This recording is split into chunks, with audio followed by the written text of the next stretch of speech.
पंतप्रधान नरेंद्र मोदी यांच्या कार्यकाळाला 12 वर्षे पूर्ण झाल्याच्या निमित्ताने आयोजित करण्यात आलेल्या राष्ट्र निर्माणाची तपपूर्ती या विशेष संग्रह अंकाच्या प्रकाशन सोहळ्याला आज मुंबईत उत्स्फूर्त प्रतिसाद मिळाला। प्रभादेवी येथील रवींद्र नाट्य मंदिर येथे पार पडलेल्या या कार्यक्रमाला मुख्यमंत्री देवेंद्र फडणवीस यांची प्रमुख उपस्थिती लाभली, तर भाजप महाराष्ट्र प्रदेशाध्यक्ष आमदार रवींद्र चव्हाण यांनी कार्यक्रमाचे नेतृत्व केले। देशाच्या विकास प्रवासाचा आढावा घेणाऱ्या या विशेष अंकामध्ये डिजिटल इंडिया, आत्मनिर्भर भारत, पायाभूत सुविधा, महिला सक्षमीकरण आणि विविध जनकल्याणकारी योजनांचा उल्लेख करण्यात आलाय। एक भारत श्रेष्ठ भारत ते विकसित भारत या संकल्पनेचा प्रवास या विशेष अंकातून मांडण्यात आल्याचे यावेळी सांगण्यात आले। कार्यक्रमाला महाराष्ट्रातून विविध जिल्ह्यातील पत्रकार, संपादक, प्रमुख वृत्तवाणीचे संपादक, विविध क्षेत्रातील मान्यवर मोठ्या संख्येने उपस्थित होते। प्रदेशाध्यक्ष आमदार रवींद्र चव्हाण यांनी पंतप्रधान नरेंद्र मोदी यांच्या नेतृत्वाखाली भारताने जगात नवी ओळख निर्माण केल्याचे सांगितले, तर मुख्यमंत्री देवेंद्र फडणवीस यांनी केंद्र सरकारच्या विविध योजनांमुळे सामान्य नागरिकांच्या जीवनात सकारात्मक बदल झाल्याचे नमूद केले। दरम्यान कार्यक्रमस्थळी राष्ट्रभक्तीच्या घोषणांनी वातावरण दुमदुमून गेले होते। देशातला सगळ्यात मोठा पोर्ट, जेएनपीटी पेक्षा 3 पट मोठा पोर्ट, आणि ज्या दिवशी तयार होईल त्या दिवशी जगातल्या पहिल्या 10 पोर्ट मधला पोर्ट, अशा पद्धतीनं वाढवणचं बंदर हे आपण तयार करतोय। एकटं वाढवणचं बंदर मॅरीटाईम पॉवर म्हणून 30 वर्ष आपल्याला पुढे नेणार आहे, अशा पद्धतीचं काम आज इन्फ्रास्ट्रक्चरच्या क्षेत्रात होत आहे। आपण बघतोय रेल्वे बदललेली आहे। मी परवा वंदे भारत ट्रेननी शिर्डीला गेलो।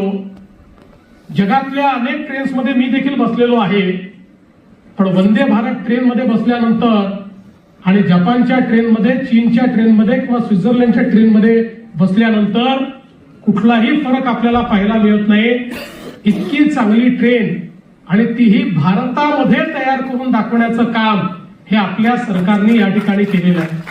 त्यामुळे रेल्वेचं क्षेत्र असो, आता रेल्वेमध्ये जे फ्रेट कॉरिडॉर्स आहेत त्याची गती वाढवण्याचं काम हे वेगानं चाललेलं आहे। जी गती त्याचा यूपीआय स्वीकारलाय आणि त्याच्यामुळे आमची डिजिटल इकॉनॉमी चांगल्या पद्धतीनं प्रोसेड होते आहे।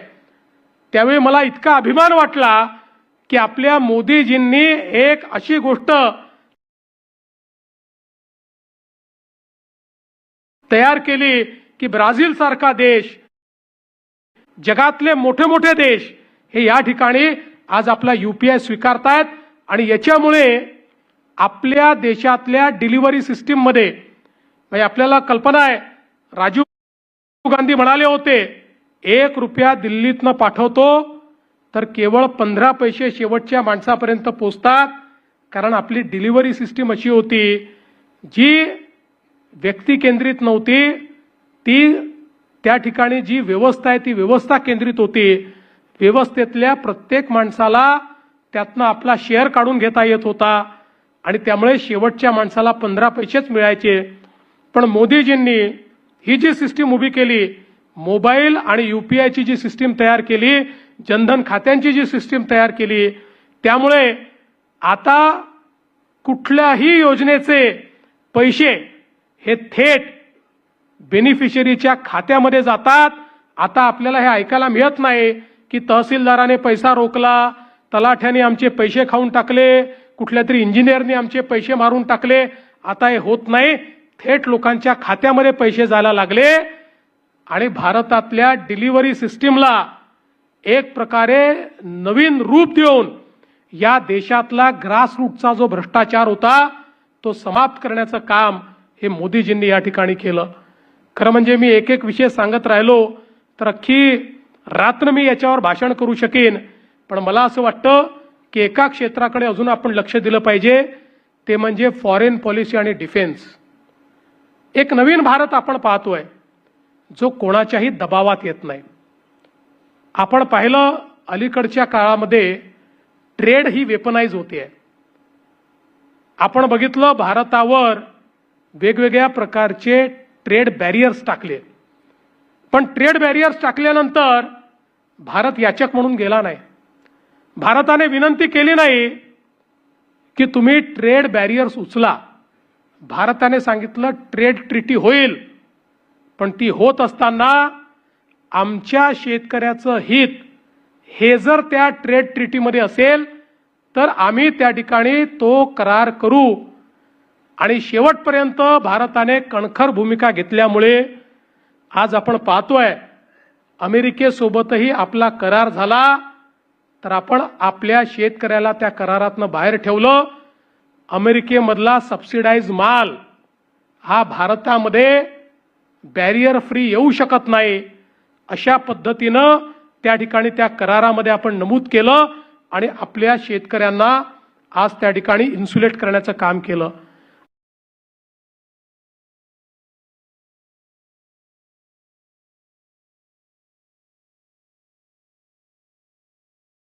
आज स्थिती अशी आहे की आपण इतकं महत्वाचं मार्केट झालो आहोत की याच्यामध्ये युरोपने आपल्याशी FTA केला.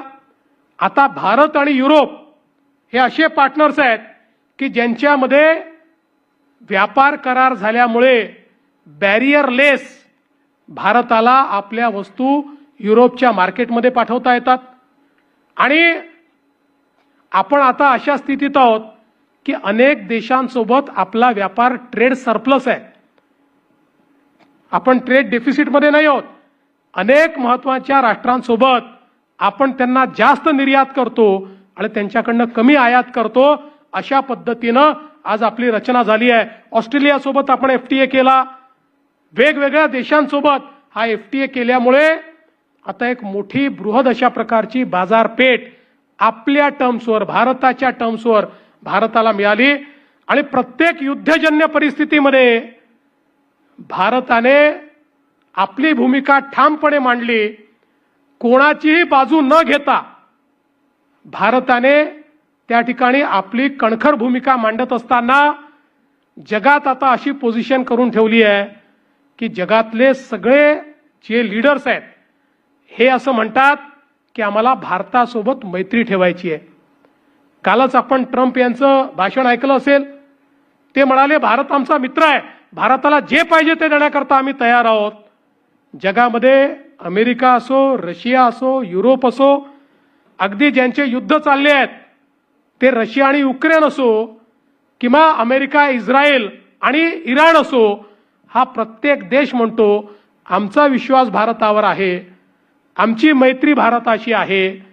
आणि आजच मी एका फोरमच्या काही लोकांशी बोलत होतो. त्या फोरममध्ये देशातले काही उद्योगपती होते. ते सगळे उद्योगपती म्हणत होते की आज उद्या जेव्हाही हा वॉर समाप्त होईल त्यावेळी भारत इतक्या युनिक पोझिशनमध्ये आहे. भारताने या सगळ्या परिस्थितीमध्ये जी भूमिका घेतलेली आहे त्या भूमिकेमुळे आता एकदा वॉर जेव्हा स्टॉप होईल त्यानंतरचा जो काही इकॉनॉमिक राईज आहे त्याच्यामध्ये भारताला अत्यंत प्रमुख भूमिका मिळेल. मला असं वाटतं की ही जी एक कणखर अशा प्रकारची भूमिका आणि भूमिका दाखवत असताना ऑपरेशन सिंदूर सारखं ऑपरेशन की ज्याच्यामध्ये भारताने आपली सामरिक शक्ती ही दाखवून दिली. कारण आपल्याला माहिती आहे भारत केवळ पाकिस्तानशी युद्ध लढत नव्हता. भारत हा एक प्रकारे चीनशीही सुडो वॉर लढत होता. कारण पाकिस्तानला शस्त्रास्त्र आणि सगळ्या प्रकारची लॉजिस्टिकल मदत ही चायना देत होतं. सगळा त्या ठिकाणी खर्च जो काही असेल त्यामध्ये आपल्याला कल्पना आहे की तो कुठून येत होता हे सगळ्यांना माहिती आहे. पण भारताने दाखवून दिलं की भारतामध्ये तयार झालेले जे इक्विपमेंट्स आहेत, भारताचे ड्रोन्स, भारताचे जे काही मिसाईल्स, याची शक्ती आपण दाखवून दिली. आणि अक्षरशः प्रिसिशननी जे काही त्या ठिकाणी त्यांच्या युद्धाचे विमानं होते, एअर बेसेस होत्या, त्या नष्ट करण्याचं काम आपण हे करून दाखवलं. दुसरीकडे त्यांनी त्यांच्या चायना मेड अशा प्रकारचे हजारो ड्रोन्स, मिसाईल्स सगळे आपल्यावर टाकले. एकही ड्रोन आणि एकही मिसाईल भारतावर यशस्वीपणे मारा करू शकला नाही. आपल्या एअर डिफेन्स सिस्टीमनी हवेतच हे सगळं त्या ठिकाणी मारून पाडलं. आणि यात सगळ्यात महत्त्वाचं काय आहे, आत्मनिर्भरता म्हणजे काय, तर जो भारत जवळपास सगळी शस्त्रास्त्र सगळी ही इम्पोर्ट करत होता, आज तो भारत 50,000 कोटी रुपयाचा एक्सपोर्ट करतोय. आणि कालच माननीय देशाचे रक्षा मंत्री यांच्यासोबत शिर्डीमध्ये एका युनिटचं आम्ही उद्घाटन केलं. निबे इंडस्ट्रीजच्या मोठं युनिट आहे. जवळजवळ त्या ठिकाणी अर्ध्या किलोमीटरचे 9 शेड्स आहेत, ज्या ठिकाणी मिसाईल्स बनतायत, शेल्स बनतायत. आणि त्या ठिकाणी निबेंनी सांगितलं की 365 दिवस भारताला युद्ध लढावं लागलं तरी जो दारुगोळा लागेल तो करण्याची कॅपॅसिटी आमची आहे. अशाच प्रकारची कॅपॅसिटी आज आपण पाहतोय. आपल्याकडे सोलर इंडस्ट्री असेल, आपल्याकडे L&T असेल, आपल्याकडे कल्याणी असतील, या सगळ्यांनी तयार केली आहे. पण यातलं सगळ्यात महत्त्वाचं काय आहे, तर त्या ठिकाणी 5 वर्षाचं त्यांचं सगळं प्रोडक्शन हे इस्रायलने बुक केलं आहे. संपूर्ण 100% प्रोडक्शन त्यांचं बुक केलेलं आहे. त्यामुळे आता भारत आत्मनिर्भर तर आहेच, पण मोदीजींनी जे सांगितलं make in India and make for world, ते आता खऱ्या अर्थानं पूर्ण होताना आपल्याला पाहायला मिळत आहे. आणि म्हणून एक नवीन भारत की ज्याच्यामध्ये गरिबाचा विचार होतो, एक नवीन भारत की ज्याच्यामध्ये शेतकऱ्यांचा विचार होतो, ज्याच्यामध्ये महिला या लक्षित धरून बेटी बचाव पासनं बेटी पढाव पासनं तर लखपती दीदीपर्यंत विविध कार्यक्रमांच्या माध्यमातून महिलांना अधिकारिता दिली जाते. अशा प्रकारचा एक भारत, युवांची स्वप्न पूर्ण करणारा, स्टार्टअप इकोसिस्टीम हा रुजवणारा भारत आज आपण या ठिकाणी या 12 वर्षात तयार झालेला बघतो आहोत.